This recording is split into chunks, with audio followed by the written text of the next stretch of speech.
चलिए SSC CGL GS के series में सेकंड वीडियो रहेगा आपका, जिसमें टॉप 20 क्वेश्चंस इस वीडियो में आपको प्रोवाइड करवा दिए जाएंगे। अगर आपको पीडीएफ चाहिए हो तो मेरा व्हाट्सअप नंबर आपको नीचे स्क्रॉलिंग लाइन में शो हो जाएगा, उस पर आप कॉल कर सकते हैं। अगर पीडीएफ आपको चाहिए कॉल या व्हाट्सअप, बेसिकली इस पर व्हाट्सअप अभी मैंने इंस्टॉल नहीं किया है, तो आप मुझे कॉल करें तो मैं दूसरे नंबर से आपको व्हाट्सअप दूसरा नंबर मेरे पास है, तो उससे आपको पीडीएफ प्रोवाइड करवा दूँगा। तो SSC CGL CHSL and CPO जो भी कोई आपका फर्दर एग्जाम होने वाला है आगे इन फ्यूचर, तो उसके लिए ये जो वीडियो है वो आपके लिए सफिशिएंट हो सकती है। इसमें बेसिकली करंट अफेयर्स के भी कुछ क्वेश्चन मिक्स हैं और कुछ जीएस के भी आपको क्वेश्चन इसमें मिलते रहेंगे। तो अगर आपने अभी तक यूट्यूब चैनल सब्सक्राइब नहीं किया तो सबसे पहले आप बेल आइकन सब्सक्राइब प्रेस कर देंगे। ठीक है, चलिए शुरू करते हैं। क्वेश्चन नंबर 21 है, भारत सरकार अधिनियम 1858 के बाद निम्नलिखित में से किस ब्रिटिश अधिकारी को वायसराय के पद पर पदोन्नत किया गया था? ऑप्शन है Lord Dalhousie, Lord Irwin, Lord Canning, उपरोक्त में से कोई भी नहीं। तो आपका सही आंसर होगा लॉर्ड कैनिंग। सन 1858 के बाद निम्नलिखित में से किस ब्रिटिश अधिकारी को वायसराय? तो लॉर्ड कैनिंग आपका ऑप्शन नंबर सी यहाँ पर सही हो जाएगा।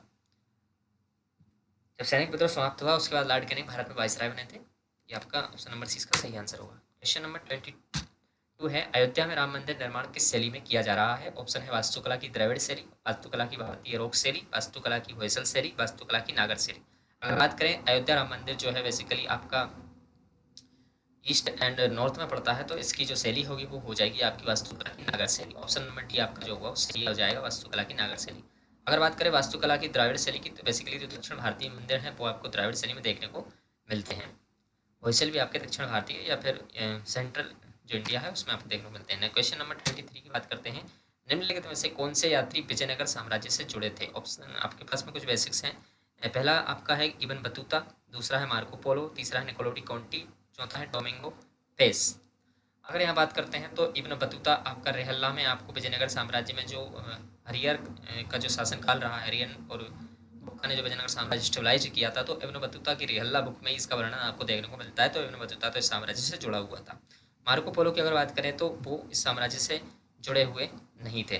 निकोलो डी कॉन्टी की अगर बात करें तो वो भी विजयनगर साम्राज्य से जुड़े हुए थे। और डोमिंगो पेस ने जो है बेसिकली जो विजयनगर साम्राज्य था जिसमें आपके जो देवराय शासक थे हुए हैं, देवराय फर्स्ट जो शासक हुए हैं, डोमिंगो पेस ने उनके ऊपर एक किताब भी लिखी है। और डोमिंगो पेस जो है उनका बिल्कुल पूर्ण रूप से वर्णन करते हैं। और उन्होंने कहा है कि जब देवराय का शासन चला करता था, देवराय फर्स्ट का, तो उस टाइम पर जो दक्षिण भारत जो था वो सबसे अमीर एक प्रकार के अमीर क्षेत्र कहलाता था। तो डोमिंगो पेस भी इस शासन से जुड़े हुए थे। तो 1, 3, 4 ऑप्शन नंबर भी आपका बिल्कुल सही हो जाएगा। ऑप्शन नंबर बी इसका सही आंसर होगा। नेक्स्ट क्वेश्चन है, निम्नलिखित में से किस युद्ध के बाद बाबर द्वारा भारत में मुगल साम्राज्य की स्थापना की गई? तो बाबर ने कौन सा वह युद्ध लड़ा था जिसके द्वारा मुगल साम्राज्य भारत में स्टेबलाइज्ड हुआ? ऑप्शन है आपका पानीपत का first battle of Panipat, Panipat का पहला युद्ध, पानीपत का द्वितीय युद्ध, पानीपत का तृतीय युद्ध, इनमें से कोई नहीं। तो वह था आपका ऑप्शन नंबर ए, पानीपत का पहला युद्ध। 1526 में पानीपत का पहला युद्ध लड़ा गया। 1526 में बाबर ने इब्राहिम लोदी को हराया और इस प्रकार से हमारे भारत में मुगल साम्राज्य की नींव डली। तो बाबर पहला शासक था जो मुगल शासक के रूप में अपना शासन यहाँ पर विस्तारित करने में सक्षम रहा, जिसने इब्राहिम लोदी को पूरी तरह से 1526 पानीपत के पहले युद्ध में हराया था। क्वेश्चन नंबर 24 का ऑप्शन नंबर सही आंसर होगा। क्वेश्चन नंबर 25 है, राजपूतों के नौकरशाही ढांचे के अनुसार निम्नलिखित में से कौन से शांति और युद्ध मंत्री था और जिनके कर्तव्यों के अनुदान का हस्तांतरक भी शामिल था? इसका सही आंसर होगा ऑप्शन नंबर सी, महासंधि विग्रहिका, महासंधि विग्रहिका।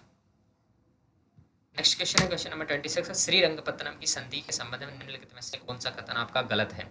ऑप्शन है, इस पर ब्रिटिश ईस्ट इंडिया कंपनी की ओर से लॉर्ड वेलिजली और मैसूर के शासक टीपू सुल्तान के बीच हस्ताक्षर किए गए।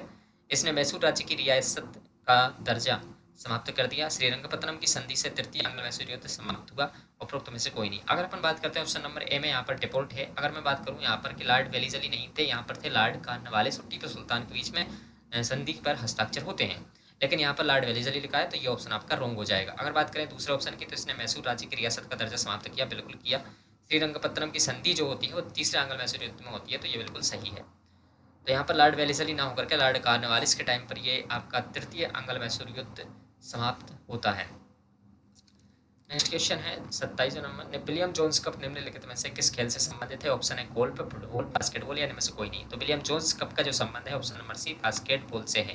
विलियम जोन्स जो कप था उसका संबंध है बास्केटबॉल, ऑप्शन नंबर सी इसका सही आंसर होगा। क्वेश्चन नंबर 28 है, द्रौपदी मुर्मू का निर्वाचन क्षेत्र कौन सा है? द्रौपदी मुर्मू का निर्वाचन क्षेत्र कौन सा? Option number Sambalpur, option number B Rairangpur, option C Kandhamali, option D Jagatsinghpur. इसका सही आंसर होगा option number B, Draupadi Murmu का जो निर्वाचन क्षेत्र है वो रायरंगपुर है। द्रौपदी मुर्मू जो है भारत की 15वीं राष्ट्रपति बनी है। अगर बात करें अनुसूचित जनजाति से तो पहली महिला पुरुष जो भी कोई है वो पहली है, द्रौपदी मुर्मू। और जगदीप धनखड़ साहब जो हैं वो आपके 14वें उपराष्ट्रपति के रूप में कार्य कर रहे हैं।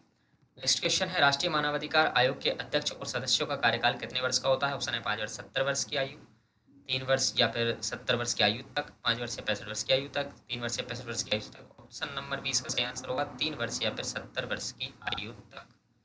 नेक्स्ट क्वेश्चन देखिए क्या कहता है, जब 0 डिग्री देशांतर पर सुबह के 10 बज रहे हो तो 15 डिग्री पूर्वी देशांतर पर कितना समय होगा? तो देखिएगा, जब भी आप 1 डिग्री क्या करते हो, आप बढ़ते हो आगे तो क्या होता है, 1 डिग्री बढ़ने पर आपका 4 मिनट टाइम इंक्रीज होता है, 4 मिनट टाइम इंक्रीज होता है। तो यहाँ पर 15 डिग्री सीधा इंक्रीज होगा तो 15 चौके 60 यानी 1 घंटा बढ़ेगा। तो 10 बज रहे थे तो प्रातः के 11 बज जाएंगे। ऑप्शन नंबर ए इसका सही आंसर होगा। नेक्स्ट क्वेश्चन है 31 नंबर क्वेश्चन, निम्न में से सबसे प्राचीन पर्वत श्रेणी जो है वो कौन सी है? ऑप्शन है अरावली, हिमालय, विंध्य या शिवालिक।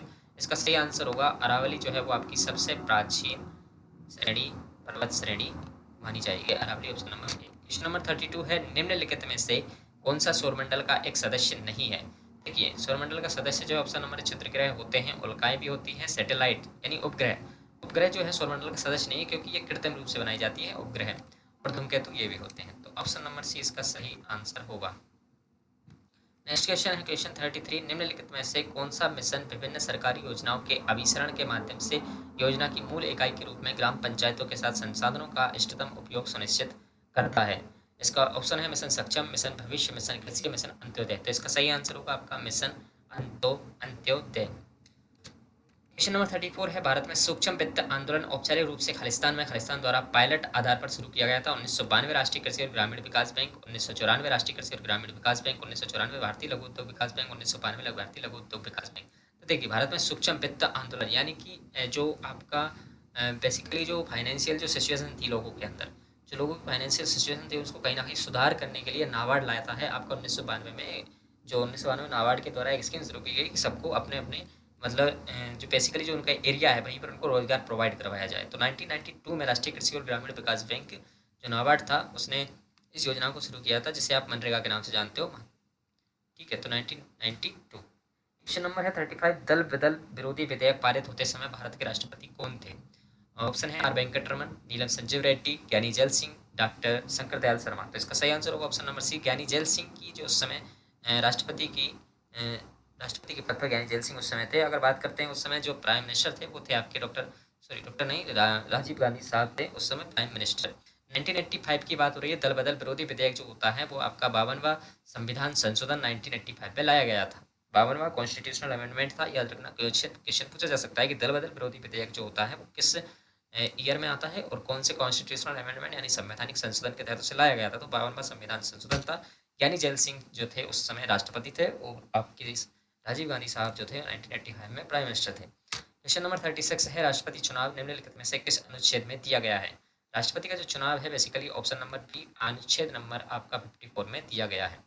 बात करते हैं आर्टिकल नंबर 52 की, तो ये आपको ये बताता है कि भारत का एक राष्ट्रपति होगा। बात करते हैं अनुच्छेद नंबर 56 की, तो ये आपको ये बताता है कि राष्ट्रपति का कार्यकाल कैसा होगा। और बात करते हैं अनुच्छेद 58 की, तो ये आपको ये बताता है कि राष्ट्रपति होने के लिए आप में क्या क्या योग्यताएं होनी चाहिए। नेक्स्ट क्वेश्चन है क्वेश्चन नंबर 37, राष्ट्रपति ने सामाजिक और आर्थिक रूप से पिछड़े वर्गों की पहचान करने की मंशा से राज्यों की शक्ति को बहाल करने के लिए खालिस्तान संवैधानिक संशोधन की सहमति दी। ऑप्शन का आंसर हो जाएगा ऑप्शन डी 104वां संविधान संशोधन। 30 जून 2022 को किसने महाराष्ट्र के नए मुख्यमंत्री के रूप में शपथ ली है? ऑप्शन है आपका एकनाथ शिंदे, शरद पवार, संजय राउत, आदित्य ठाकरे। इसका सही आंसर होगा आपका एकनाथ शिंदे ने 30 जून 2022 को महाराष्ट्र के नए सीएम के रूप में पदभार ग्रहण कर लिया है। क्वेश्चन नंबर 39 है, निम्नलिखित में से किस सरीसृप में 4 कक्षीय हृदय होता है? ऑप्शन है वेरेनस, छिपकली, गिरगिट या मगरमच्छ। किस सरीसृप में 4 कक्षीय हृदय होता है? तो इसका सही आंसर होगा ऑप्शन नंबर डी मगरमच्छ। नेक्स्ट क्वेश्चन है, जिन कोशिकाओं में केंद्रक झिल्ली रहित केंद्रक पदार्थ होता है उन्हें कौन सी कोशिका कहा जाता है? ऑप्शन है पैराकैरियोटिक, यूकैरियोटिक, यूरेकैरियोटिक, प्रोकैरियोटिक। इसका सही आंसर होगा आपका प्रोकैरियोटिक। जिन कोशिकाओं में केंद्रक झिल्ली रहित केंद्रक पाया जाता है उन्हें प्रोकैरियोटिक कहा जाता है। और जिन कोशिकाओं में केंद्रक पाया जाता है उन्हें जिन केंद्रक झिल्लियों में जिन केंद्रक पाया जाता है जिन कोशिकाओं में, उसे हम यूकैरियोटिक कहते हैं। बेसिकली दो ही प्रकार की कोशिकाएं पाई जाती है, यूकेरियोटिक एंड प्रोकैरियोटिक। अगर बात करते हैं ह्यूमन में, तो लोगों में जो है जो भी आपकी पब्लिक जो भी मनुष्य है उसमें आपकी यूकेरियोटिक कोशिकाएं पाई जाती है। आई होप ये वीडियो आपको पसंद आता है। अगर पसंद आता है तो आपको चैनल को लाइक शेयर एंड सब्सक्राइब करना नहीं भूलना है। पीडीएफ के लिए आपको नीचे स्क्रॉलिंग लाइन पर आपको यहाँ पर एक मोबाइल नंबर शो हो रहा होगा, उस पर आप हमें ऐसे मैसेज कर सकते हैं, या फिर अगर आप व्हाट्सअप नंबर चाहते हैं तो व्हाट्सअप नंबर अभी मैं इस इंस्टॉल नहीं किया हूँ, वो बाद में आपको मिल जाएगा।